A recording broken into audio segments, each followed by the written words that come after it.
In this video, you're going to learn that how you can get started with creating child components in React. Now, right now, you can see that we only have an app component. But the whole point of using React is to create reusable, smaller components. So let's go ahead and add a smaller component which will display a name. So I'm going to go to the source and going to create a brand new folder, and I will call it components. And now inside the component folder, I can add a new file. This will be our component. I will simply call this displayname.js. One thing to note about this component or any component of React is that you should always name your component starting with a capital letter, just like app, just like display name. There we go. Now, in order for us to create a component, we need to import React.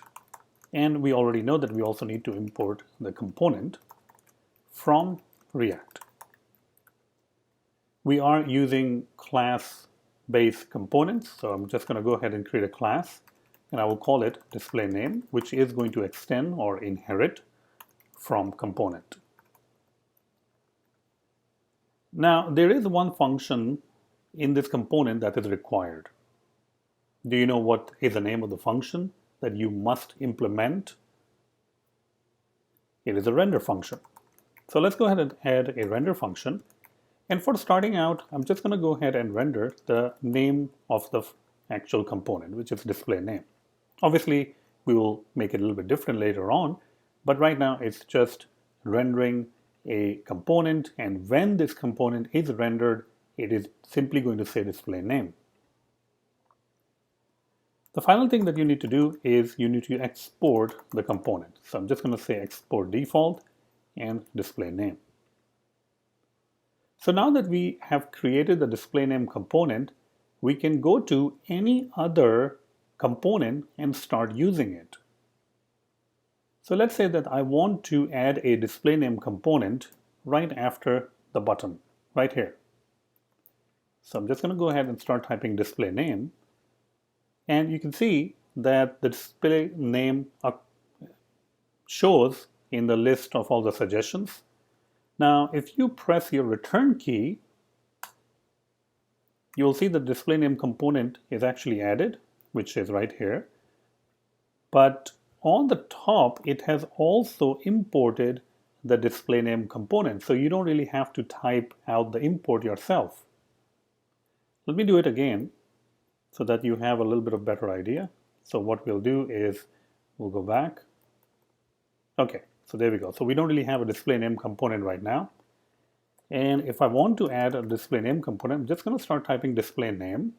And if I press the return key, you can see that we have also imported the display name component. Now, when we import or when we are starting using the display name component, whatever the render function is rendering will get displayed. And right now you can see that the render function is displaying or rendering simply a h1, a heading tag, which is saying display name. And that's why we get to see display name on the screen. Let's go back to our app component. So now you can see that the app component contains h1, app component contains button, but the app component also contains a display name component. Now, we can also create some other components like a color picker component or something else like a drop-down list component, a tip component, and we can simply add all of those components in our app component. So this is how you will create your React app, which will be composed of multiple child components. Usually the idea is you will create these smaller components from the point of view of reusing them later on. So when you're building a website and it consists, so if this is a website, this is their page, some of these things in the page will be repeating, right? I mean, the header might be repeating, maybe the footer might be repeating, maybe even you have like a side menu that might be repeating. in all the different pages. So it's a good idea to create those as separate components. Sometime you are displaying a list of data over here, and you want to also create it into a component so that you can use this list of data, maybe a list of books, a list of products, somewhere else. So you try to create your component as flexible as possible. So in this video, you learn how to create components. And in the next video, we are going to learn about how we can make our components a little bit more dynamic so that the parent can start passing values to the child component.